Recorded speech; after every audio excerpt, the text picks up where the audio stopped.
അഭിലഷൻ, doctor Anandan, ഉദ്ഘാടനം ചെയ്ത doctor MD Ratnamma ചേച്ചി, ശ്രീലത മാഡം, പിന്നെ ശ്രീലത മാഡം, IK മാമി സാറ്, KO നിരീക്ഷണൻ, എൻ്റെ സദസ്സിലുള്ള ബഹുമാനപ്പെട്ട ഗുരുജനങ്ങളെ, പ്രിയപ്പെട്ടവരെ, നിങ്ങൾക്ക് എൻ്റെ സ്നേഹ നമസ്കാരങ്ങൾ. സംസാരിക്കുമ്പോൾ ഇങ്ങനെ വേറൊരു പേടിയൊക്കെ വരണത് കാരണം ചെറിയ പരിപാടികൾ പറയുമ്പോൾ എനിക്ക് വലിയ പേടിയാണെന്ന് പറയും. അപ്പോൾ പലരും എന്നോട് പറഞ്ഞു പേടിക്കൊന്നും വേണ്ട, മുന്നിലിരിക്കണതൊക്കെ പൊട്ടന്മാരാന്ന് വിചാരിച്ച് പറഞ്ഞാൽ മതി. പക്ഷേ അത് ഞാൻ പറഞ്ഞ ആളോട് പറഞ്ഞു അത് വേറെ സദസ്സ്, സാഹിത്യത്തിൻ്റെ സദസ്സ് എന്ന് പൊട്ടന്മാരൊന്നും വിചാരിക്കാൻ പറ്റില്ല. കാരണം എഴുത്തച്ഛൻ പുരസ്കാര ജേതാവായിട്ടുള്ള SK വസന്തൻ മാഷ് വരെയുള്ള സദസ്സാണ്. അതുകൊണ്ട് അങ്ങനെ പൊട്ടന്മാരെന്ന് വിചാരിച്ച് പറയാൻ പറ്റില്ല. അപ്പൊ പിന്നെ പറഞ്ഞ ആൾ പറഞ്ഞു എന്നാ പിന്നെ പേടിച്ചിട്ട് തന്നെ പറയുന്നു. അപ്പൊ ഞാൻ പേടിച്ചിട്ടും നിങ്ങളുടെ അനുഗ്രഹമൊക്കെ ആവശ്യപ്പെട്ടുകൊണ്ടും എന്തെങ്കിലുമൊക്കെ പറയാമെന്ന് വിചാരിക്കുന്നു. അപ്പം സമകാലീന നോവൽ ചിന്തകൾ, അതിനെക്കുറിച്ചാണ് പറയാനായിട്ട് ഞാൻ വിചാരിക്കുന്നത്. അപ്പോൾ അത് നമ്മളൊക്കെ വായിച്ച് നമ്മളിൽ ഒപ്പമുള്ള ആളുകളെയൊക്കെ വായിച്ചിട്ട് അവരുടെ നോവൽ രചനാ രീതികൾ എനിക്ക് തോന്നുന്ന പോലെ ഞാൻ നിങ്ങളുടെ മുന്നിൽ പങ്കുവയ്ക്കാനാണ് ആഗ്രഹിക്കുന്നത്. ഒരു പക്ഷേ ഞാൻ ശരിയല്ല എന്ന് എനിക്കും അറിയാം. അപ്പോൾ ഞാൻ അങ്ങനെയാണ് സംസാരിക്കാമെന്ന് വിചാരിക്കണം. ഇപ്പോൾ ഇന്നലെ അന്തരിച്ച ഒരു ആഫ്രിക്കൻ സാഹിത്യത്തിലെ കെനിയൻ എഴുത്തുകാരൻ ഗൂഗിവ തിയോങ്കോ എന്നാണ് ആളുടെ പേര്. അദ്ദേഹം ഞങ്ങളൊക്കെ പത്രത്തിൽ കണ്ടിട്ടുണ്ടാവും. അദ്ദേഹം ഇംഗ്ലീഷിൽ എഴുതി തുടങ്ങിയിട്ടുള്ള ആളാണ്. അപ്പോൾ കോളനി വിരുദ്ധ നിലപാടിൻ്റെ പേരിൽ അദ്ദേഹത്തിന് പ്രവാസിയാവേണ്ട വന്നു. അതുപോലെ തന്നെ അദ്ദേഹത്തിൻ്റെ രചന ഇംഗ്ലീഷിൽ നിന്ന് പ്രാദേശിക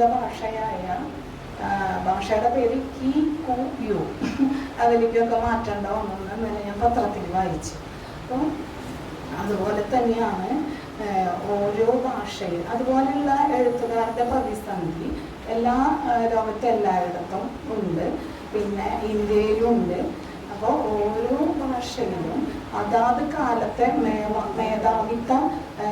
ഭാഷയിലെ മേധാവിത്വ ശക്തിയുള്ള ഭാവുകത്വം ഉണ്ട്. അപ്പോൾ നോവലിസ്റ്റ് ഭാഷയിലെ ഈ അധികാരത്തോട് പ്രതികരിക്കേണ്ടതായി വരുന്നു, അല്ലെങ്കിൽ അതിന് മുന്നിൽ വെച്ച് മുട്ടേണ്ടവര് ഒക്കെ വരുന്നു. പിന്നെ ഭരണകൂടത്തോടുള്ള പ്രതിരോധം പോലെ തന്നെയാണ് ഈ പ്രവൃത്തി എന്ന് എനിക്ക് തോന്നുന്നു. വായനയിൽ നിന്നും അറിഞ്ഞിട്ടുള്ളതാണ്. പിന്നെ അനുഭവങ്ങൾക്കും ഭാവനകൾക്കും അപ്പുറം എഴുത്തുകാരൻ്റെ മനോഭാവമാണ് പ്രധാനം എന്ന് തോന്നാറുണ്ട്. അതുപോലെ മലയാള നോവലിൽ ശങ്കയോടെ വീക്ഷിച്ചിരുന്ന അനേക മണ്ഡലങ്ങളിലേക്ക് ഇപ്പോൾ ഇറങ്ങി ചെല്ലുന്നുണ്ട്. അല്ലെങ്കിൽ ഞാനും ഇപ്പോൾ രത്നമ്മ ചേച്ചി അങ്ങനെ അവകാശപ്പെടുന്നു ഒക്കെ പറഞ്ഞ മാതിരി നമ്മൾ തൊടാത്ത മേഖലകളിലേക്ക് പോവാണ്ടിരുന്നാൽ ശ്രീലത മേഡം പറഞ്ഞ പോലെ നമ്മളൊന്നും അല്ലാണ്ടാവും. അപ്പോൾ നമ്മൾ എന്തെങ്കിലുമൊക്കെ ആവണമെന്ന് ആഗ്രഹം ഉണ്ടെങ്കിൽ വായന തന്നെയാണ് ഈ എഴുത്തിൻ്റെ ഇന്ധനം എന്നുള്ളത് തിരിച്ച് അറിയണം. പിന്നെ ഞാനൊക്കെ എഴുത്തിലേക്ക് വന്നത് എങ്ങനെയാണെന്ന് വെച്ചാൽ ഞാൻ മുന്നേ പറഞ്ഞിട്ടുണ്ട് ഇതേ വേദിയിൽ തന്നെ. എനിക്ക് യാദൃശ്ചികമാണ്. പിന്നെ ഈ സർഗശക്തിയുടെ ചൈതന്യത്തിൻ്റെ ഏറ്റവും ചെറിയൊരു കണം എന്നിൽ നിക്ഷേപിച്ച ആ പ്രപഞ്ച ശക്തിയെ ഞാൻ നന്ദിയോടെ ഓർക്കുകയാണ്.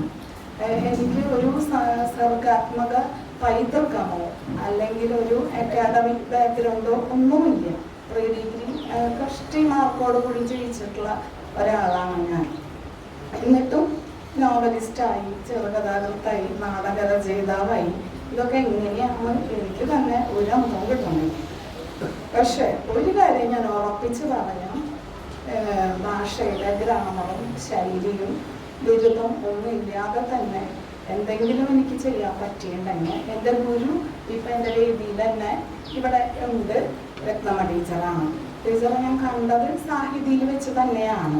കാരണം 8ാം ക്ലാസ്സിൽ പഠിക്കുമ്പോൾ സ്കൂളിൽ പഠിക്കാത്ത ഒരു പുസ്തകം, അത് മംഗളം, അത് വീട്ടിലില്ല, അടുത്ത വീട്ടിൽ അത് കണ്ടു. അപ്പം നമ്മൾ അത് അവിടെ കാണുമ്പോൾ ഒന്ന് മറച്ചു നോക്കും, വായിച്ചു തുടങ്ങി.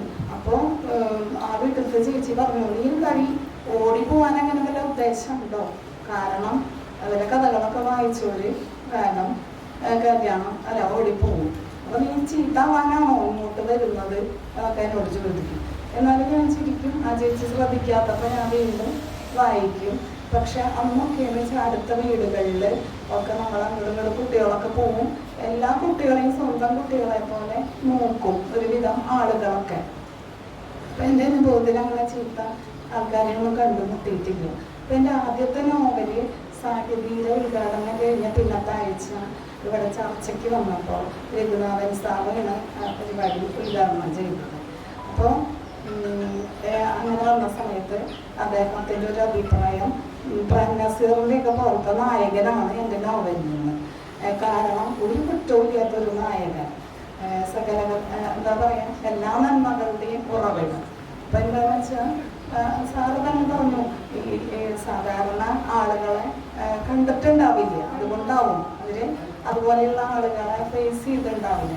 ശരിയാണ്, ഭയങ്കര സാമ്പത്തികമായിട്ട് ഒരുപാട് ബുദ്ധിമുട്ടുകൾ ഉണ്ടെങ്കിലും ഒരുപാട് സ്നേഹമുള്ള ആൾക്കാരുടെ കൂട്ടത്തിലാണ് നമ്മൾ വളർന്നത്. പിന്നെ എഴുത്തിന് ഒരു ബേസ്, പിന്നെ എൻ്റെ അപ്പച്ചന് പച്ചക്കറി മാർക്കറ്റിലാണ് ജോലി. അപ്പോൾ അവിടെ അദ്ദേഹം ഒരു 4 മണിയാകുമ്പോൾ ജോലിക്ക് പോകും, പിറ്റേ ദിവസം ഉച്ചയ്ക്കാണ് വരിക.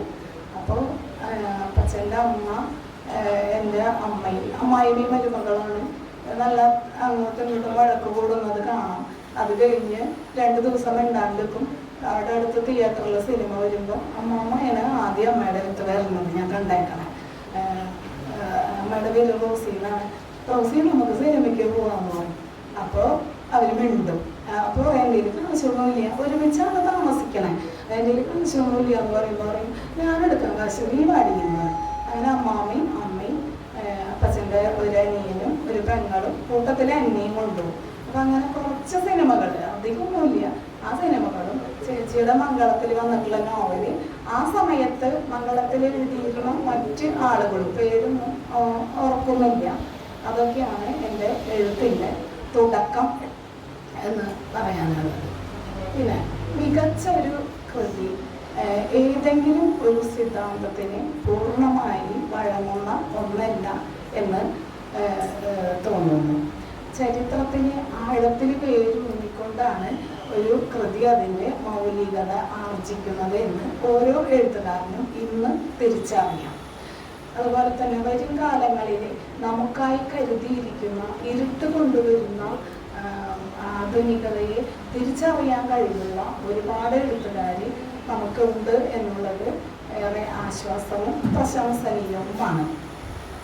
പിന്നെ ദൈനംദിനാനുഭവങ്ങൾ, അത് നോവലിന് പ്രമേയമാകുമ്പോൾ പ്രത്യക്ഷ യാഥാർത്ഥ്യങ്ങളുടെ അതിരുകൾക്കപ്പുറം അനുഭവത്തിൽ പ്രസരിക്കുന്നില്ല എന്നുള്ള ഒരു കുറവുണ്ട്. അതൊക്കെ എൻ്റെ നോവലിൽ എനിക്ക് തന്നെ ഫീൽ ചെയ്തിട്ടുള്ള കാര്യങ്ങളാണ്. എഴുതിയപ്പോൾ അല്ല, ഇപ്പം ഞാൻ സാഹിതിയിലൊക്കെ വന്ന് മറ്റുള്ളവരെ കേൾക്കാനും വായിക്കാനൊക്കെ തുടങ്ങിയപ്പോഴാണ് ഈ മാംസാർ പറഞ്ഞ മാതിരി കുറവുകൾ നമ്മൾ മനസ്സിലാക്കുന്നത്. പിന്നെ എല്ലാ ആഴ്ചയും എന്തിനാണ് ഇങ്ങനെ പോകുന്നത് എന്ന് ചോദിക്കാറുണ്ട് എന്നോട് പല.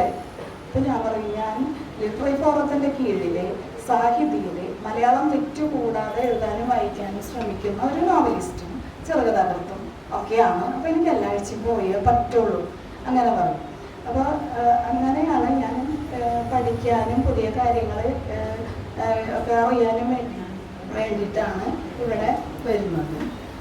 പിന്നെ അതുപോലെ തന്നെ ഉൾക്കാഴ്ചയില്ലാത്ത നടപടികളിലൂടെ കുത്തകകൾ നടത്തുന്ന അധികാര നടപടികൾക്ക് എതിരെ പ്രതികരിക്കുന്നത്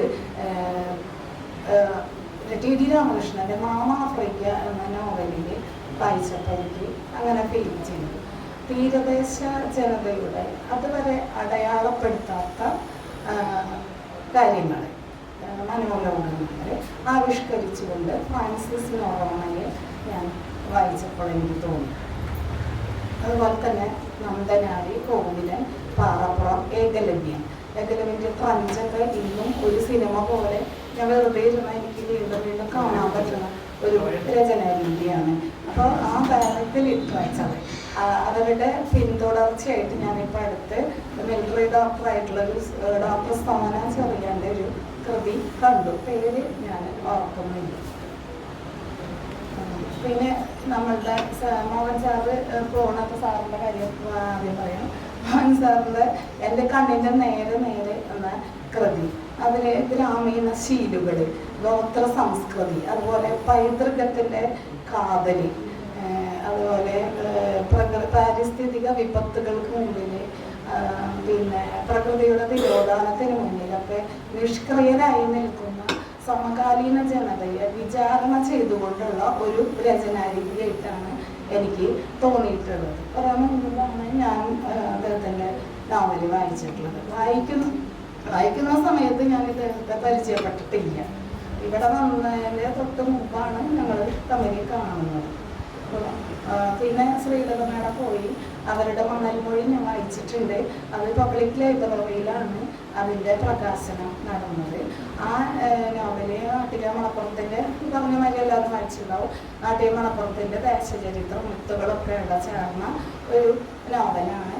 ഏതാനും ഐതിഹാസിക കഥാപാത്രങ്ങളെ ആ നോവലിൽ ചേർക്കാറാഴ്ചയിടുകയൊക്കെ ചെയ്തിട്ടുണ്ട്. മറ്റേ ശോഭന പരമേശ്വരൻ നായർ, എംടി അങ്ങനെയുള്ള ആളുകളൊക്കെ അതിലുണ്ടെന്ന് ഞാനിപ്പം ഓർക്കുന്നു. പിന്നെ ഗംഗ അവരുടെ നോവൽ തന്നെ, അതൊരു നോൺ ലീനിയർ ആഖ്യാന രീതിയായിട്ടാണ് എനിക്ക് തോന്നിയിട്ടുള്ളത്. അതുപോലെ അത് ആധ്യാത്മികത, സ്ത്രീ സുരക്ഷയൊക്കെയാണ് അതിൻ്റെ പ്രമേയം. ഗംഗയുടെ കാശിയുടെ പശ്ചാത്തലത്തിൽ ഗംഗയുടെ മനോഹരമായ തീരങ്ങൾ, നല്ല ഭാഷ, നല്ല ശൈലിയൊക്കെ ആയിട്ട് എനിക്ക് തോന്നി. അവരുടെ തന്നെ മണ്ണൂരിയാട്ടം എന്ന് പറഞ്ഞൊരു നോവല്, അത് കലം ഒക്കെ ഉണ്ടാക്കണ എൻ്റെ ഹസ്ബൻഡിൻ്റെ വീടിൻ്റെ അടുത്തുണ്ട്. അങ്ങനത്തെ കുമ്പേരന്മാരി സാറിനറിയാം. അപ്പോൾ അവരുടെയൊക്കെ ഒരു ജീവിതം, സമുദായത്തിൻ്റെ ഒരു ജീവിത രീതിയൊക്കെ ആയിട്ട് എനിക്ക് തോന്നി. പിന്നെ വിജി തമ്പി സാറിൻ്റെ ഇതം പാരമിതം വളരെ വലിയൊരു നോവലാണ്.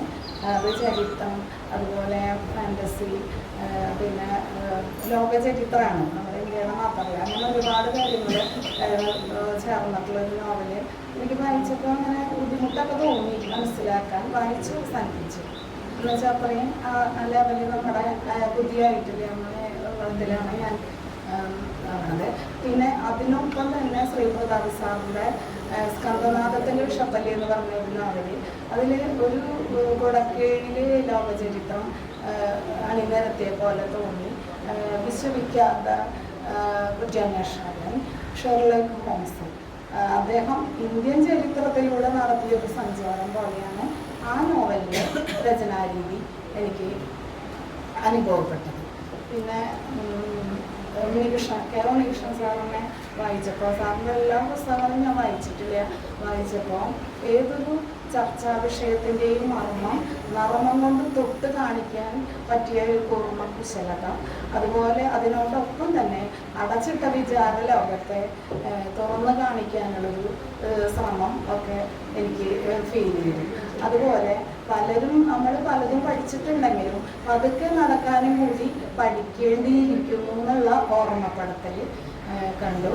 അമർഷങ്ങളുടെ മേലങ്കിക്കുള്ളിൽ ഒളിപ്പിച്ച് വെച്ച ഹാസ്യം, അതൊക്കെ നമുക്ക് അദ്ദേഹത്തിൻ്റെ രചന രീതിയിൽ കാണാൻ കണ്ടു. പിന്നെ ക്യാൻസർ മീൽസ് എന്ന് പറഞ്ഞ ഒരു ആരോഗ്യ വൈജ്ഞാനിക നോവലിൽ എൻ്റെ ഒരു രൂപമാണ് തോന്നിയത്. നമ്മുടെ പൊതുജനാരോഗ്യ പ്രതിസന്ധി ഒരിക്കലും തീരുന്നില്ല. അപ്പോൾ പൊതുജനങ്ങൾക്ക് അധികം സാധാരണ ജനങ്ങളെ ഉദ്ദേശിച്ചുകൊണ്ട് എഴുതിയ ഒരു നോവലാണ്. ഒരു ഹാസ്യത്തിലൂടെ തന്നെ ഒരു കായകൽപ്പ ചികിത്സയാണ് അദ്ദേഹം കൊടുത്തേക്കണത് ആ നോവലിൽ നിന്ന് എനിക്ക് തോന്നി. പിന്നെ നമ്മുടെ സുകുമാരൻ സാർ വന്നിട്ടില്ല. അദ്ദേഹത്തെ വായിച്ചപ്പോൾ ജീവിത സാധ്യതകളൊക്കെ തേടിയിട്ടുള്ള മനുഷ്യരുടെ തടവുചാട്ടം എനിക്ക് അതിൽ ഫീൽ ചെയ്തു. വായനയിൽ നമ്മളറിയാതെ തന്നെ നമ്മുടെ മുഖപേശികളിൽ പ്രകമ്പനം വരിഞ്ഞു മുറുകുന്നു, വിറയ്ക്കുന്നു ഒക്കെ തോന്നി. അതേപോലെ നമ്മുടെ ആത്മാവിൻ്റെ ചുണ്ടിലെ പുഞ്ചിരിയോളങ്ങൾ തീർക്കുന്ന ഒരു തരം രചനാരീതിയായിട്ടൊക്കെ എനിക്ക് തോന്നി. ഓരോരുടെയും എല്ലാതും വായിച്ചിട്ടല്ല, ഞാൻ വായിച്ച നോവലിൽ കൂടെ പോകുമ്പോൾ എനിക്ക് തോന്നിയ അവരുടെ നോവൽ ചിന്തകളാണ് ഞാനിവിടെ പങ്കുവയ്ക്കാൻ പറയുന്നത്. അതുപോലെ നമ്മുടെ അധ്യക്ഷൻ ഡോക്ടർ ആനന്ദൻ, അദ്ദേഹത്തിൻ്റെ ചമന്ന ചറപറ്റ പക്ഷി, ആ നോവലിൽ എഴുത്തുകാരൻ്റെ ജീവിതവും അനുഭവവും ഭാവനയും ഒക്കെ ചേർന്നിട്ടുള്ള അക്ഷരക്കനൽക്കാറ്റിൻ്റെ ചൂടുണ്ട്. അത് വായനയിലുടനീളം നമ്മളെ പൊള്ളിക്കുന്നു. അതുപോലെ ജീർണിച്ച അധികാരത്തിന്, രാഷ്ട്രീയ നേതൃത്വത്തിൻ്റെ ജീർണത നമ്മുടെ ജനങ്ങളുടെ മേലും ചരിത്രത്തിൻ്റെ മേലും വീട് കിടക്കുന്ന ഒരു ദുരന്ത വിധിയായിട്ട് എഴുത്തുകാരൻ കാണുന്നു എന്നുള്ളത് വളരെ ഒരു വലിയ കാര്യമാണ്. അതുപോലെ കേരള ചരിത്രത്തിലെ നക്സൽ പ്രസ്ഥാനം തിന്മ കൊണ്ട് നടത്തിയ പുണ്യസ്നാനങ്ങൾ വളരെ മനോഹരമായിട്ട് എഴുതാനായിട്ട് അദ്ദേഹം ശ്രമിച്ചിട്ടുണ്ട്. അദ്ദേഹത്തിൻ്റെ തന്നെ അനന്തുവിൻ്റെ സ്വപ്നങ്ങൾ എന്ന നോവലിൽ ഒരു കുട്ടിയുടെ ജീവിതമാണ്. അപ്പോൾ അത് ഒരു ആ നോവലിലെ എഴുത്ത് പ്രകൃതി എഴുത്തിൻ്റെ ഒരു ശരീരമാവുന്ന ഒരു ശൈലി എനിക്ക് തിരിച്ചറിയാൻ കഴിഞ്ഞു. പിന്നെ പരസ്പരം കുടുംബാംഗങ്ങൾ വേദന മൂടുന്ന വേഷം ധരിച്ച് പരസ്പരം സ്നേഹം പങ്കുവയ്ക്കുന്ന ഒരു സാന്ത്വന രീതി നമുക്ക് അറിയാൻ കഴിഞ്ഞു. അദ്ദേഹത്തിൻ്റെ പിന്നെ ഒരു നോവല് രാധാപർവമാണ്. അത് രാധയിലൂടെ ദുരന്ത നായിക സങ്കല്പം ആരംഭിച്ചത്. അതുപോലെ യമുനയുടെ തീരങ്ങളെ പ്രണയം എന്ന 3 അക്ഷരത്തിൻ്റെ പര്യായമാക്കി മാറ്റിയതും പുരുഷന്റെ ദീർഘായുസ്സില്ലാത്ത പ്രണയം നേരിടേണ്ടി വന്നതുമൊക്കെ വളരെ മനോഹരമായ ശൈലിയിൽ തന്നെ അദ്ദേഹം എഴുതിയിട്ടുണ്ട്. പിന്നെ ഭക്തിക്ക് പുറകെ പോയി സകല ചെളിക്കൊണ്ടിലും ചെന്ന് ചാടാതിരിക്കാനായിട്ട് ആ നോവലിസ്റ്റ് നമ്മളെ ഓരോരുത്തരെയും ഓർമ്മപ്പെടുത്തുന്നത് ആ ശൈലി വളരെ നന്നായി തോന്നി. രാജൻ പെരുമ്പുള്ളി സാറ് ദഹോളിയുടെ നേരെ ഇതുപോലെ തന്നെ പൊതുജനാരോഗ്യ പ്രതിസന്ധി ഒരിക്കലും തീരുന്നില്ല. പ്രത്യേകിച്ച് നമ്മളെ സാമ്പത്തികമായിട്ട് കുറച്ച് പിന്നാക്കം നിൽക്കുന്ന ആൾക്കാർ അവിടെ കണ്ണീരിൽ കുതിർന്ന ഒരു ജീവിതത്തിലൂടെ മനസ്സിന് തീപിടിച്ച കാലം എന്ന പുസ്തകത്തിലൂടെ അദ്ദേഹം അത് കൃത്യമായി വരച്ചു കാട്ടിയിട്ടുണ്ട്. പിന്നെ അദ്ദേഹത്തിൻ്റെ കവിതാ സമാഹാരമാണ് പിന്നെ ഞാൻ വരച്ചിട്ടുള്ളത്. അങ്ങനെയൊക്കെ പിന്നെ ഇനി ആധുനിക നോവല്, ഉത്തരാധുനിക നോവല് അങ്ങനെയൊന്നും അറിഞ്ഞിട്ടൊന്നുമല്ല വായിച്ചത്. കുറച്ച് നോവലുകൾ ഇങ്ങനെ കയ്യെ കെട്ടിയിട്ട് വായിച്ചു. ഇതുപോലെ ഞാനും 50 വയസ്സ് അല്ല 2018 50 ആയിട്ടില്ല, 48 ആണെന്ന് തോന്നുന്നു. ഇപ്പോൾ 54 വയസ്സായി. ഇപ്പോൾ 2018 ഞാൻ നോവൽ എഴുതിയത്. അപ്പോൾ എഴുതുമ്പോൾ ഇതുപോലെ തന്നെ എനിക്ക് ജന്മന കിട്ടിയ ഒരു സർഗ ചൈതന്യം കുറച്ച് അതുകൊണ്ട് പറഞ്ഞെ കളിയാക്കിച്ചിരിക്കും. അതുകൊണ്ട് ഞാൻ എഴുതി എന്ന് പറയാൻ പറ്റുള്ളൂ. വായനയൊന്നുമില്ല. ഈ പറഞ്ഞ മാതിരി എൻ്റെ ഗുരുവിൻ്റെ നോവലുകൾ വായിച്ചിട്ടുള്ള എക്സ്പീരിയൻസ്, പിന്നെ നമ്മുടെ അനുഭവ യാഥാർത്ഥ്യം, അതൊക്കെ കൊണ്ടാണ് ഞാൻ എഴുതിയത്. അപ്പോൾ ഈ ആധുനികം ഉത്തരാധുനികം എന്നൊക്കെ പറഞ്ഞാൽ എന്താണ് ഇപ്പോൾ ഞാനിങ്ങനെ പഠിച്ചുകൊണ്ടിരിക്കുകയാണ് ഈ സാഹിത്യത്തിൽ വന്നതിന് ശേഷം. അപ്പോൾ ആധുനിക നോവലിൻ്റെ ആവിർഭാവം ബോധ്യപ്പെടുത്തിയ പ്രധാന അപകടം മൂല്യബോധത്തിൻ്റെ തകർച്ചയാണെന്നാണ് വിദഗ്ധരുടെ അഭിപ്രായം. അങ്ങനെ എനിക്കും കുറച്ച് നോവലുകൾ വായിച്ചപ്പോൾ തോന്നിയിട്ടുണ്ട്. പിന്നെ ആ സമയത്ത് ഒരു ശൂന്യത എഴുത്തുകാർക്കിടയിൽ, ഏക ചിന്താ വിഷയം സ്വന്തം അസ്തിത്വം, അതുപോലെ ജീവിതത്തിലെ മരണം മാത്രമാണ് യഥാർത്ഥമായിട്ടുള്ളൂ, ആസന്നമായ മരണത്തിന് മുന്നിൽ മനുഷ്യൻ്റെ സഹജഭാവം വെളിപ്പെട്ടു പോകുന്നത്, അതൊക്കെയാണ് രചനയിൽ കാണുന്നത്. പിന്നെ ശേഷിക്കുന്ന സമയം നൈസർഗിക വാസനകൾക്ക് സാഫല്യമേകാനുള്ള പ്രയത്നങ്ങളും എഴുത്തുകാരിൽ നമ്മൾ കണ്ടു.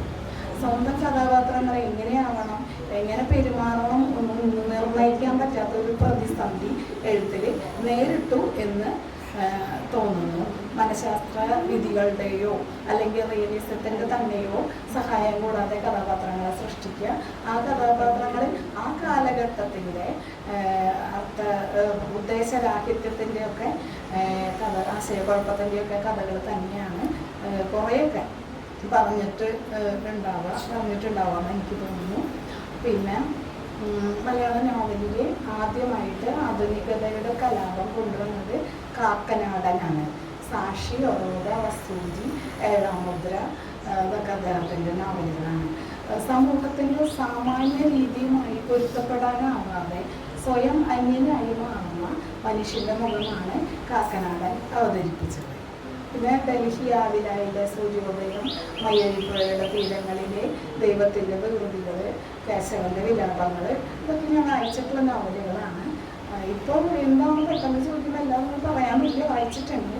അപ്പോൾ ഇതൊക്കെ മുകുന്ദൻ്റെ ഈ നോവലുകളിൽ ശില്പപരമായ ഔന്നത്യമുണ്ട്.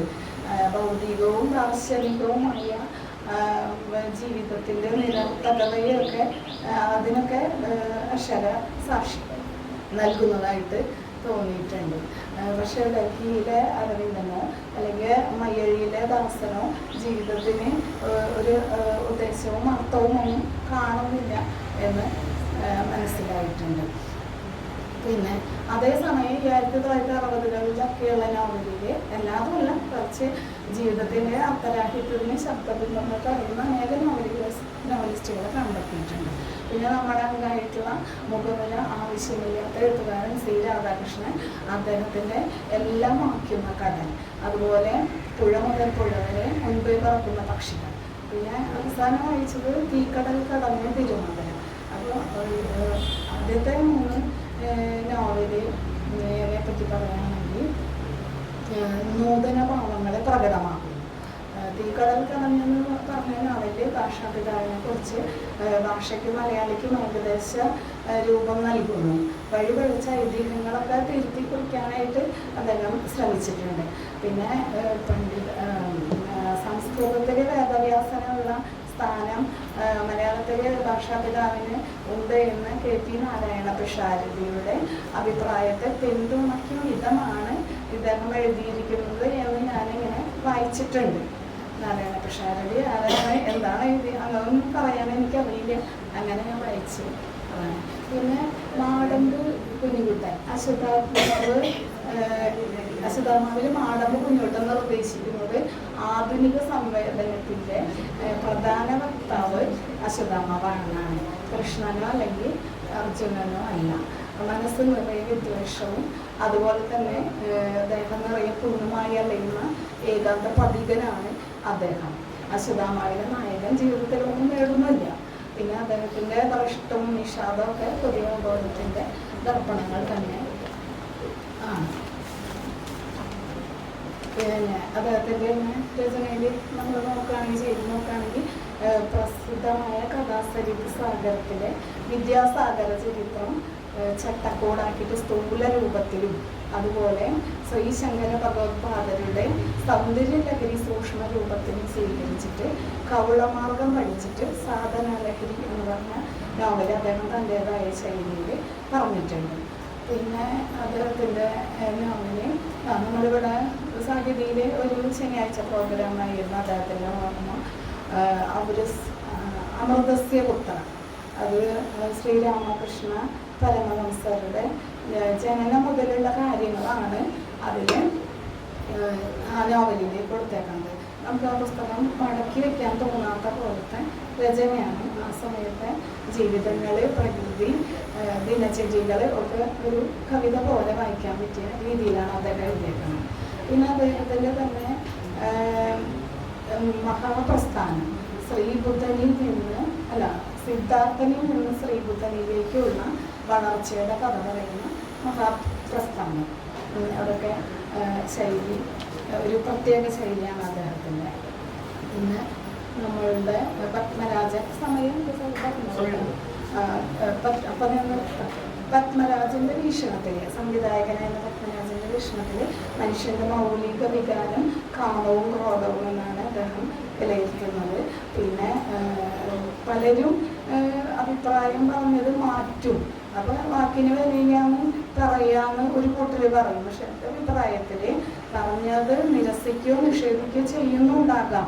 കക്ഷി രാഷ്ട്രീയത്തിലെ ഒക്കെ മാറ്റി നിർത്തിയാൽ ഒരു പക്ഷേ അവർ സ്വയം നവീകരിക്കുന്നതിൻ്റെ ഭാഗമായിട്ടും അങ്ങനെ ഉണ്ടാകാം എന്ന് ഞാൻ മനസ്സിലാക്കുന്നു. അപ്പോൾ ഇപ്പം ഞാൻ കുറച്ച് നോവലുകൾ വായിച്ചു, കാര്യങ്ങൾ പറഞ്ഞു വെച്ചാൽ അതാണ് ശരിയെന്ന് പറയാൻ പറ്റില്ല. അദ്ദേഹത്തിൻ്റെ വേറൊരു നോവൽ വായിച്ചാൽ നമുക്ക് ഒരു പക്ഷേ അഭിപ്രായം മാറ്റി പറയേണ്ടി വരും. അദ്ദേഹത്തിൻ്റെ നോവൽ ചിന്തകളും നമ്മൾ മാറ്റി പറയേണ്ടി വരും. അപ്പോൾ നക്ഷത്രങ്ങളെ കാവൽ എന്ന് പറഞ്ഞ നോവൽ അദ്ദേഹത്തിൻ്റെ കേവലം ഒരു സാമൂഹ്യ നോവലാണ്. പക്ഷെ അതേസമയം ഇതാ ഇവിടെ വരെ, പിന്നെ വാടകയ്ക്കൊരു ഹൃദയം, അതൊക്കെ സമൂഹം അക്രമാസക്തമാകുന്നു എന്നതിനുള്ള തെളിവ് പോലെയാണ് മനസ്സിലാക്കാൻ സാധിച്ചിട്ടുള്ളത്. പിന്നെ സേതുവിൻ്റെ കൂട്ടത്തിൽ മനുഷ്യൻ്റെ മുഖ്യ വികാരം ധനമോഹമാണ്. പണമാണ് മനുഷ്യനെ പ്രാണൻ എന്ന ഒരു ശൈലിയിൽ അദ്ദേഹം എഴുതിയിട്ടുണ്ട്. പിന്നെ അദ്ദേഹത്തിൻ്റെ പാണ്ഡവപുരം യാഥാർത്ഥ്യത്തിൻ്റെ സ്ഥാനം കൈയടക്കി ഒരു വ്യാമോഹത്തിന് ചുറ്റുമാണ് പാണ്ഡവപുരം എന്ന നോവൽ. അതുപോലെ നഗരാധിഷ്ഠിതമായ ഒരു വലിയ നോവലാണ് ആനന്ദിൻ്റെ ആൾക്കൂട്ടം. അത് ഇന്ത്യയുടെ ഭാവിയിൽ ആശങ്ക പ്രകടിപ്പിച്ചിട്ടുണ്ട്. അതുപോലെ രൂപസൗന്ദര്യം അനുഗ്രഹിച്ചിട്ടില്ല എന്നുള്ളത് അതിലൊരു ന്യൂനതയായിട്ട് നമുക്ക് കാണാം. പിന്നെ നമ്മുടെ മാധവി ചേച്ചിയുടെ ഹസ്ബൻഡ് കാരുണ്യ ചേച്ചിയുടെ കുറേ പുസ്തകങ്ങൾ ഞാൻ വായിച്ചിട്ടുണ്ട്. അതിൽ നോവലെന്ന് പറയാനായിട്ട് തികച്ചും വ്യക്തിപരം എന്ന് പറഞ്ഞൊരു നോവലുണ്ട്. അത് സേതുവിൻ്റെ താളിയോല. ഇത് രണ്ടും ജീവിതത്തിൻ്റെ നിരർത്ഥകതയെ അല്ലെങ്കിൽ മനുഷ്യൻ്റെ നട്ടം ധരിച്ചലുകളൊക്കെയാണ്. അങ്ങനെയാണ് അതിൻ്റെ രചന എനിക്ക് തോന്നിയിട്ടുള്ളത്. പിന്നെ പാരമ്പര്യനിഷ്ഠ മൂല്യങ്ങളെ പിന്തള്ളാനോ അശക്തമാക്കാനോ നൂതന അവബോധത്തിൻ്റെ മൂല്യങ്ങൾക്ക് പൂർണ്ണമായിട്ടും സാധിച്ചിട്ടൊന്നുമില്ല എന്ന് തോന്നുന്നു എഴുത്ത് കാണുമ്പോൾ. പിന്നെ ജന്മിത്തം പരിപോഷിപ്പിക്കുന്ന കാമം, ഹിംസ, ഔദാര്യം തുടങ്ങിയവയുടെ മൂർത്തിരൂപമായിട്ടുള്ള പൂക്കോയ തങ്ങൾ കേന്ദ്ര കഥാപാത്രമാകുന്ന ഡോക്ടർ പുന്നത്തിൽ കുഞ്ഞബ്ദുള്ളയുടെ സ്മാരകശിലകൾ. അതിൽ മുസ്ലിം സമുദായത്തിൻ്റെ കേന്ദ്രമാണ് തങ്ങൾ. ഒരുപാട് ആളുകൾ തങ്ങളെ ആശ്രയിച്ചിട്ട് ജീവിക്കുന്നുണ്ട്. ആ തങ്ങൾ കൊല്ലപ്പെടുന്നതോടെ സമൂഹത്തിൽ നിലനിന്നിരുന്ന ജന്മിത്ത വ്യവസ്ഥയ്ക്ക് ഇളക്കം തട്ടുന്നുണ്ട്.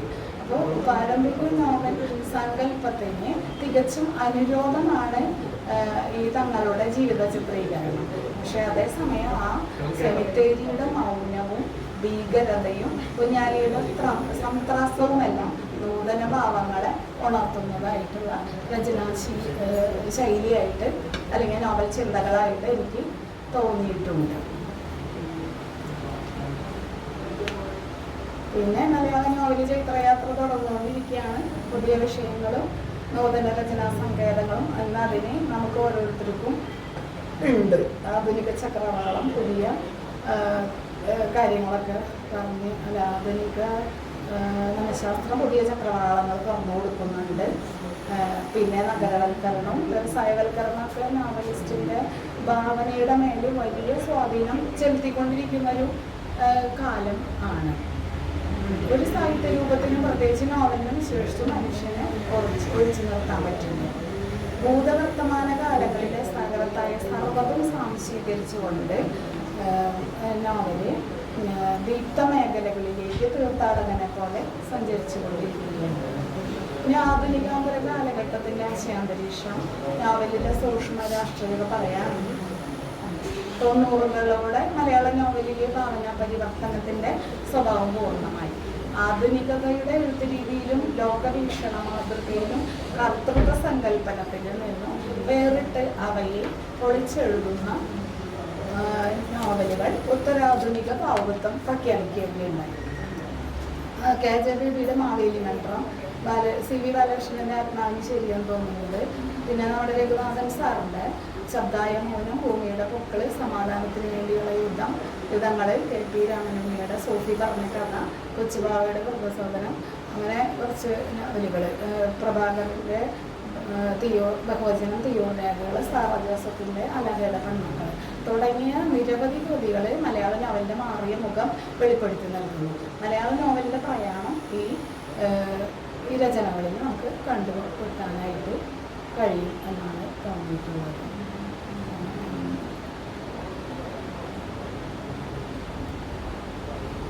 പിന്നെ ഭാവനാ ചരിത്രങ്ങൾ നിർമ്മിച്ചുകൊണ്ട് തിരസ്കൃത മനുഷ്യരുടെ ചരിത്രങ്ങൾ വീണ്ടെടുക്കാനും കേന്ദ്രത്തിന് പകരം പ്രാന്തത്തിൻ്റെ ചരിത്രം എഴുതാം, അങ്ങനെയുള്ള രചനാരീതിയൊക്കെ ഞാൻ വായിച്ചതിൽ കണ്ടുമുട്ടാൻ ആയിട്ട് എനിക്ക് സാധിച്ചു. ചരിത്രം ഇതിവൃത്തമാക്കിക്കൊണ്ട് വ്യവസ്ഥാപിത ചരിത്ര നോവലുകൾ സമകാലീന രംഗത്തിലുണ്ടായിട്ടുണ്ട്.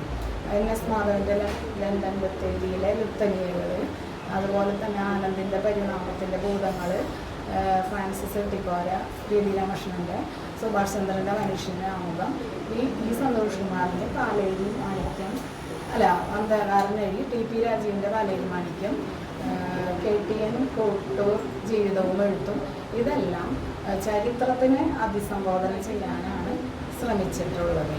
പിന്നെ ഒട്ടേറെ പ്രമേയങ്ങൾ നോവലിനെ വിഷയങ്ങളായിട്ട് മാറിയിട്ടുണ്ട്. ആ സ്ത്രീ ജീവിതം എന്ന് പറഞ്ഞാൽ മാലാഖയുടെ പെൺമക്കളും മാറ്റാത്തി ഓർത്ത്, പുതിയ സ്ഥലമാനങ്ങൾ, ആടുജീവിതവും പ്രവാസവും ഒക്കെ അതിൽ. പിന്നെ ആണവ പരീക്ഷണം, ആണവ വിപത്തിനെ കുറിച്ചുള്ള പുതിയ നിലപാടുകൾ മധുരങ്കായലിയിൽ, ആദിവാസി ദളിത് സത്വം മാവേലി മന്ത്രത്തിലും കൊലയപ്പാട്ടിലും ചാവലിയിലും ഒക്കെ നമ്മൾ കണ്ടെത്താനായിട്ട് സാധിച്ചിട്ടുണ്ട്. പിന്നെ നമ്മുടെ സാറ് പോയ മോഹൻലാൽ സാറ് പ്രമുഖ ഇന്ത്യൻ, അദ്ദേഹത്തിൻ്റെ ശ്രീലങ്ക യുദ്ധദിനത്തിൻ്റെ നാർക്കാഴ്ചകൾ എന്ന് പറഞ്ഞ പുസ്തകത്തിൻ്റെ രചനാരീതി അദ്ദേഹം പ്രമുഖ ഇന്ത്യൻ വാർത്താ ഏജൻസിയുടെ പ്രതിനിധിയായിട്ട് കൊളംബോയിലെത്തി സാറിൻ്റെ ഓർമ്മക്കുറിപ്പുകൾ തമിഴ് സിംഹള യുദ്ധത്തിൻ്റെ പശ്ചാത്തലത്തിൽ നീതിയുടെ പക്ഷം ചേർന്ന് അദ്ദേഹം അപഗ്രഥിച്ചിരിക്കുന്നു. സുദീർഘമായ പത്രപ്രവർത്തനകാലം സമ്മാനിച്ച മറക്കാനാവാത്ത മുഹൂർത്തങ്ങളെ രേഖപ്പെടുത്തി ചരിത്രത്തിനോടൊപ്പം സഞ്ചരിച്ച ഒരാളെന്നുള്ള നിലയ്ക്ക് അദ്ദേഹത്തിൻ്റെ രചന പ്രശംസനീയമാണ്. അത് ആ നോവലിനോടൊപ്പം തന്നെ ശ്രീലങ്കൻ ആഭ്യന്തര യുദ്ധവും ഇന്ത്യൻ സമാധാന സേനയുടെയൊക്കെ ഇടപെടൽ, നമ്മുടെ രഘുനാഥൻ സാറിൻ്റെ സമാധാനത്തിന് വേണ്ടിയുള്ള യുദ്ധങ്ങൾ എന്ന് പറഞ്ഞ പുസ്തകം, പിന്നെ ഒരു പുതിയ ആളുടെ അജയ് പി ആളുടെ ഒരു നോവൽ ഞാൻ കണ്ടു, Akhil P Ram care of ആനന്ദിയിലും ഈ ശ്രീലങ്കയുടെ ആഭ്യന്തര യുദ്ധം മനുഷ്യരിലുണ്ടാക്കിയ മുറിവിൻ്റെ കഥയാണ്. ആ രീതിയിലാണ് രചന രീതി. അശോകൻ ചെരുവിൻ്റെ കാട്ടുകൂട്ടങ്ങൾ മികച്ച 2 കഥാപാത്രങ്ങളുടെ വ്യത്യസ്തമായ 2 അവസ്ഥകൾ കാണിക്കുന്നു. ജാതി വ്യവസ്ഥ തുടച്ചു നീക്കാൻ കമ്മ്യൂണിസ്റ്റ് പ്രസ്ഥാനത്തിന് പോലും കഴിയുന്നില്ല എന്ന് വിലപിക്കുന്ന കഥാപാത്രങ്ങളെ കാണുന്നു. പിന്നെ മാനവികതയും രാഷ്ട്രീയ ലോകവും വ്യക്തമായ രചനയിൽ കാണുന്നുണ്ട്. പിന്നെ ഷിനിലാലിൻ്റെ സമ്പർക്ക ക്രാന്തി, തീവണ്ടി യാത്രയുടെ പശ്ചാത്തലത്തിൽ എഴുതിയ നോവലിൽ തീവണ്ടി ഇന്ത്യയുടെ ഒരു പരിച്ഛേദം, സഞ്ചരിക്കുന്ന ഇന്ത്യ പോലെയുള്ള ഒരു രചനാരീതി. അതിൽ തിരുവനന്തപുരത്തു നിന്ന് ഡൽഹി വരെ സഞ്ചരിക്കുമ്പോഴുള്ള സംഭവ വികാസങ്ങളാണ് അതിൽ. അപ്പോൾ ഒരു യാത്രക്കാരൻ്റെ പേര് മോഹൻദാസ് അറിഞ്ഞിട്ടുണ്ടെന്നാണ്. അപ്പോൾ TT ചോദിക്കുകയാണ് മഹാത്മാഗാന്ധി ആയിട്ടുള്ള ബന്ധം. ഇനി എല്ലാ ഇന്ത്യക്കാർക്കും ഉള്ള ബന്ധം മാത്രമാണെന്ന് അദ്ദേഹം മറുപടി പറയുന്നു. അപ്പോൾ ഇന്ത്യ എന്നാലേ അത് ഗാന്ധി തന്നെയാണ് എന്ന ഒരു രാഷ്ട്രീയ സങ്കല്പത്തിൽ ഉറച്ചു വിശ്വസിക്കുന്ന ഒരു വലിയ ജനവിഭാഗമുണ്ട്. അവരുടെ മേലെയാണ് ഇന്ത്യ എന്നത് ഗാന്ധിയുടെ ഇതല്ല എന്ന പുതിയ രാഷ്ട്രീയ സമവാക്യം അവതരിപ്പിക്കുന്നത്. അതുകൊണ്ട് കരംചന്ദ് എന്ന പേര് നോവലിസ്റ്റ് മനഃപൂർവ്വം തെരഞ്ഞെടുത്ത് അത് നമ്മിലേക്ക് സന്നിവേശിപ്പിക്കുന്ന ഒരു രചനാരീതിയായിട്ട് തോന്നുന്നു. രാജശ്രീയുടെ ആത്രേയം, അത് സ്ത്രീകളുടെ മുകളിൽ അടിച്ചേൽപ്പിക്കുന്ന അധികാരത്തോട് കലഹിച്ചുകൊണ്ടുള്ള രചനാരീതി തന്നെയാണ്. പിന്നെ നോവലൊക്കെ ഇപ്പോഴും വിപണിയും പരസ്യ മാധ്യമങ്ങളൊക്കെ നിർണ്ണയിക്കുന്ന സാമൂഹ്യ മണ്ഡലത്തിൽ തന്നെയാണ് പലരും ശ്രദ്ധിക്കുന്നത്. പിന്നെ അംബികാസുധൻ മങ്ങാടിൻ്റെ അല്ലോഹലൻ, ഉത്തര കേരളത്തിൻ്റെ 14ാം നൂറ്റാണ്ടിലെ ഉത്തര കേരളമാണ് ആ നോവലിൽ വിശദീകരിക്കുന്നത്. കോലത്തിരിയുടെ സാമന്തനായ അല്ലോഹലൻ എന്ന നാടുവാഴി നോവലിലെ കഥാപാത്രമാണ്. കീഴാള പക്ഷത്ത് നിൽക്കുന്ന രചന ചരിത്ര നോവലായിട്ട് നമുക്ക് കാണാം. ഇന്ദുഗോപൻ്റെ ആന ഘനീഭവിച്ച് കിടക്കുന്ന വേദനകളുടെ പശ്ചാത്തലത്തിൽ എഴുതിയ നോവലാണ്. യൂറോപ്പിൻ്റെയൊക്കെ പശ്ചാത്തലം, ഇന്ത്യയുടെ കേരളത്തിൻ്റെ ചരിത്രം വ്യാപകമായിട്ടുണ്ട്. കോഴിക്കോടൊക്കെ നടന്ന കൂട്ടക്കൊലകൾ, പിന്നെ അങ്ങനെയുള്ള കാര്യങ്ങളൊക്കെയാണ് അതിൻ്റെ രചനാരീതി. ഒരു ചരിത്രത്തിൽ നടന്ന ഒരാണയുടെ കഥ. ലളിത സാവിത്രി തുർക്കിയിലെ കുർദു വംശജരുടെ നീളുന്ന കഥയാണ്. നമ്മളെ കാണാത്ത പരിചയമില്ലാത്ത അപരിചിതമായ ലോകത്തേക്കൊക്കെ ലളിത നമ്മെ കൂട്ടിക്കൊണ്ട് പോകുന്നുണ്ട്. പിന്നെ ഒരു സാമൂഹ്യ സൃഷ്ടിയായ നോവല് ഷിവ്ലാലിൻ്റെ ഇരു.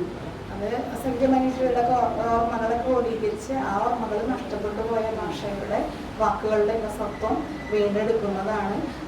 300 വർഷം കൊണ്ട് അടയാളപ്പെടുത്തിയ വേടവും കാണിക്കാറൊക്കെ തുടങ്ങിയ സമൂഹത്തിൻ്റെ കഥയാണ് മുഴച്ചു നിൽക്കുന്നത്. രഘുനാഥൻ സാറിൻ്റെ നോവലുകളെല്ലാം ഞാൻ ഒരുവിധമൊക്കെ വായിച്ചിട്ടുണ്ട്. ശബ്ദായ മൗനം, ബാദര വൻകര, പേരെടുത്ത് പറയണില്ല. എല്ലാം ഭാഷയുടെ സൗന്ദര്യം, ഗംഭീരവും ആഖ്യാനം എല്ലാം കൊണ്ട് ഒരു തരത്തിൽ അല്ലെങ്കിൽ മറ്റൊരു തരത്തിൽ പ്രശംസനീയമാണ്. പിന്നെ ഇത് കഥനത്തിൻ്റെ അത്യാധുനികമായ കാഴ്ചപ്പാടിലേക്ക് നയിക്കുന്ന രചനാശൈലി തന്നെയാണ്. പിന്നെ അദ്ദേഹത്തിന് സിസേറിയൻ എന്ന് പറഞ്ഞ നോവലിൻ്റെ 2 കാലില്ലാത്ത ആഫ്രിക്കൻ ഓട്ടക്കാരൻ, അദ്ദേഹം ഓസ്കാർ പിസ്റ്റോറിയസ് എന്നാണ് പേര്. അദ്ദേഹത്തിൻ്റെ ജീവിതമാണ് പ്രമേയം. അതിലൊരു കഥാപാത്രം ഡയറിയാണ്. ഡയറി അചേതന വസ്തുക്കളായ പലതും എഴുതി അവതരിപ്പിക്കുമ്പോൾ ജീവനുള്ള ഒരു മനുഷ്യനെ പോലെ തന്നെ നമുക്ക് ഫീൽ ചെയ്യണ ഒരു രചനാരീതി അദ്ദേഹത്തിന് വേറെ കഥകളിലും ഞാൻ കണ്ടിട്ടുണ്ട്. പിന്നെ കരികൊടി എന്ന് പറഞ്ഞ നോവലിൽ ടീച്ചറുണ്ട്, മോളുണ്ട്, സാറുണ്ട്. നിങ്ങൾ 3 പേരുടെയും ആ ഒരു ഡയലോഗിൽ നിന്ന് മൃഗങ്ങളോടുള്ള സ്നേഹം, നിങ്ങളുടെ ജീവിതത്തിൻ്റെ സ്വഭാവം, അതൊക്കെ നമുക്കൊരു തിരിച്ചറിയണ പോലെ തോന്നിക്കും. പക്ഷെ അതായിരിക്കില്ല എനിക്കങ്ങനെ ഫീൽ ചെയ്ത ഒരു രചനാരീതി. പിന്നെ നായ, ഒരു കറുത്ത നായയാണ് കേന്ദ്ര കഥാപാത്രം. അപ്പോൾ കോളനിവൽക്കരണത്തിൻ്റെ അധിനിവേശത്തിനെതിരെ പ്രതിരോധ തീർത്തിട്ടുള്ള ഒരു രചനയായിട്ട് എനിക്ക് അത് ഫീൽ ചെയ്തിട്ടുണ്ട്. വളരെ വലിയൊരു നോവലായിരുന്നു. പിന്നെ മീരയുടെ ആരാച്ചാറി 2011 ഇന്ത്യയിലെ അവസാന വധം തൂക്കിക്കൊല നടന്നിട്ടുള്ളത്. അപ്പോൾ കൽക്കട്ടയിൽ വെച്ചാണ്. കൽക്കട്ട പശ്ചാത്തലമാക്കിയിട്ട് മീര എഴുതിയ നോവലാണ്. ചേതന ഫണിഭൂഷൺ കൃതാദ ഫലിക് എന്ന നായികയാണ്. 20 വയസ്സ്. അപ്പോൾ അതിൻ്റെ ഗതികേടുകൊണ്ട് ആരാച്ചാർ എന്നുള്ള ജോലി സ്വീകരിക്കാൻ തയ്യാറാവുന്നു. ആരുടെയും ആഖ്യാന ശൈലിയുടെ നിഴൽ വീഴാത്ത കഥാകഥന തന്ത്രം എന്ന് തന്നെ പറയാം. സന്തോഷ് കുമാറിൻ്റെ ജ്ഞാനഭാരം, അത് അറിവ് ഭാരമാകുന്ന മനോഹരമായ ഒരു ഇതിവൃത്തം. പിന്നെ അറിവിനെ ധനസമ്പാദനത്തിനും പദവിക്കും ദുരുപയോഗം ചെയ്യുന്നതിനെ വിചാരണ ചെയ്തുകൊണ്ടും കരുതി ഓർമ്മിച്ചല്ലോ നിർത്താൻ മനുഷ്യരുടെ.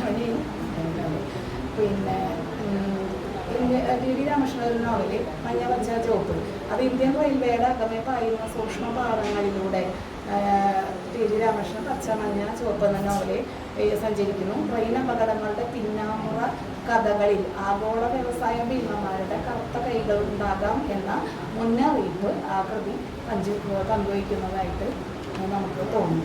ഭീമനെ ഡീമിസ്റ്റിഫൈ ചെയ്ത ആൻറ്റിയും കർണനെ നായകനാക്കിയ ബാലകൃഷ്ണനും ഏറെ ചർച്ച ചെയ്ത് കഴിഞ്ഞു.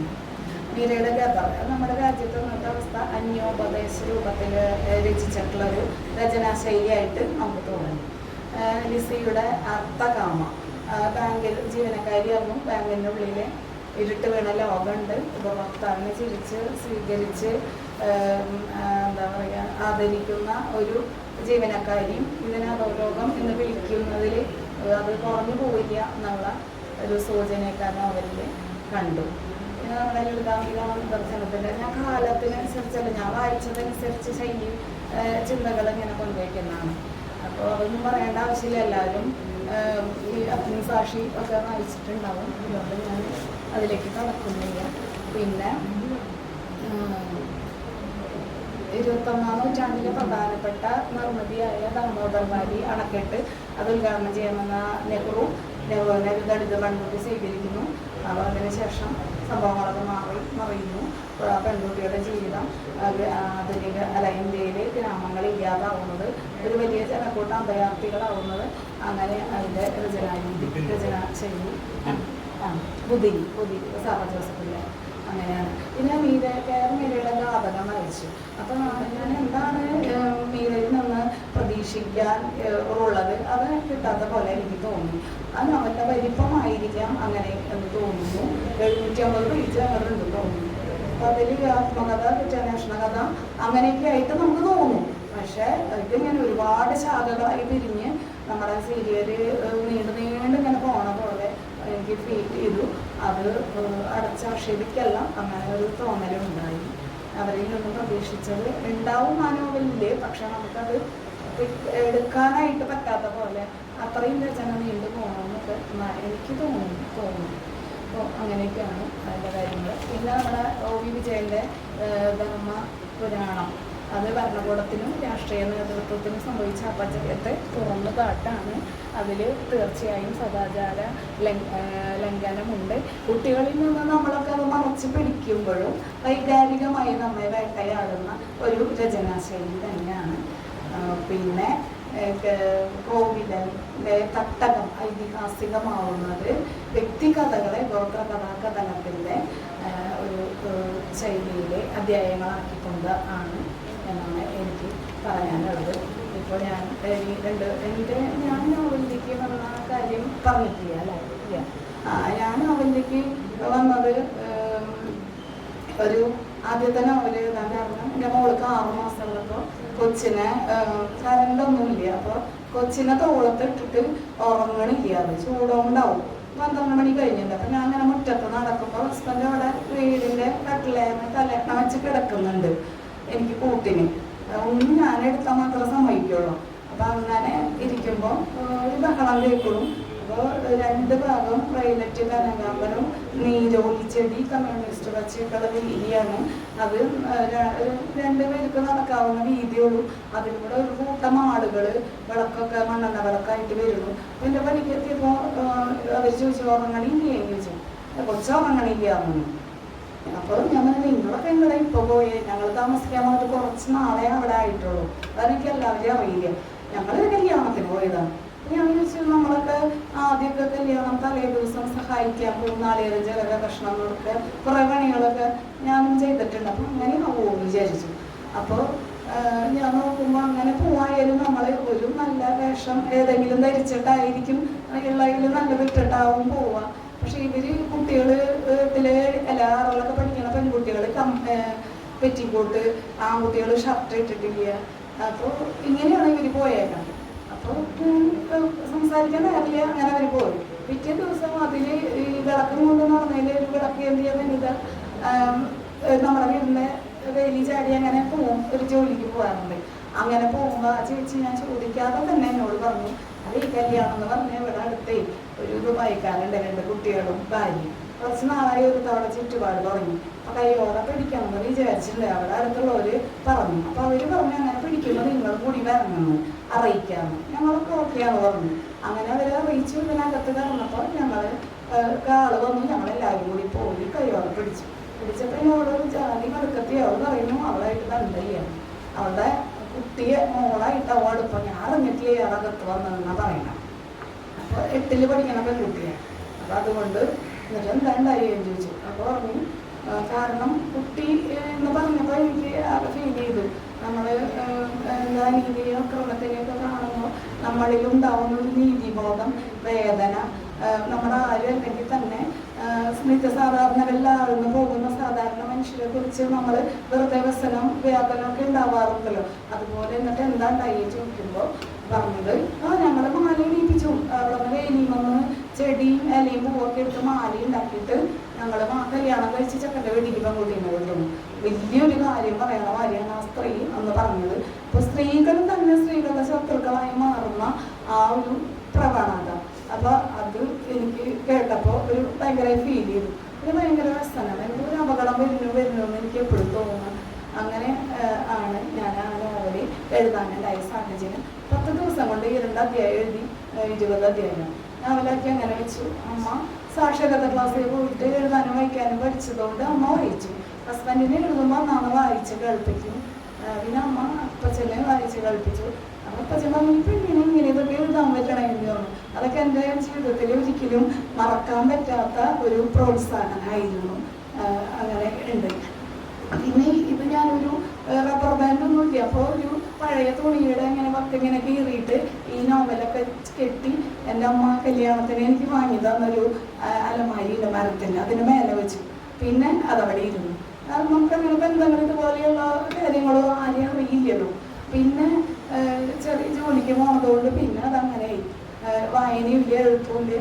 പിന്നെ 2018 പ്രളയം വന്നപ്പോൾ ഈ അലമാരി ഇത്രയും വെള്ളമൊന്നും പെട്ടെന്ന് വരും നമ്മൾ പ്രതീക്ഷിച്ചിട്ടില്ലല്ലോ. വീട്ടിൽ നിന്ന് മാറി താമസിച്ചു. പക്ഷേ ഈ അലമാരി ചെരിഞ്ഞ് ഈ നോവലൊക്കെ നനഞ്ഞ് കുതിർന്ന് അങ്ങനെ പോയി. പക്ഷെ അപ്പം തന്നെ ഈ കേരളവർമ്മ കോളേജിലെ സൈമൺ ബ്രിട്ടോ ഒരു സിനിമയുടെ സ്വിച്ച് ഓൺ കർമ്മമായിട്ട് വന്നിട്ടുണ്ടായിരുന്നു, അഭിമന്യു എന്ന് പറഞ്ഞ സിനിമയുടെ. അപ്പോൾ ഞാൻ വിചാരിച്ചു ഇങ്ങനെ ഒന്ന് കണ്ടെങ്കിലോ. അപ്പം ഞാൻ CPM പ്രവർത്തകയാണ്, ബ്രാഞ്ച് മെമ്പറാണ്.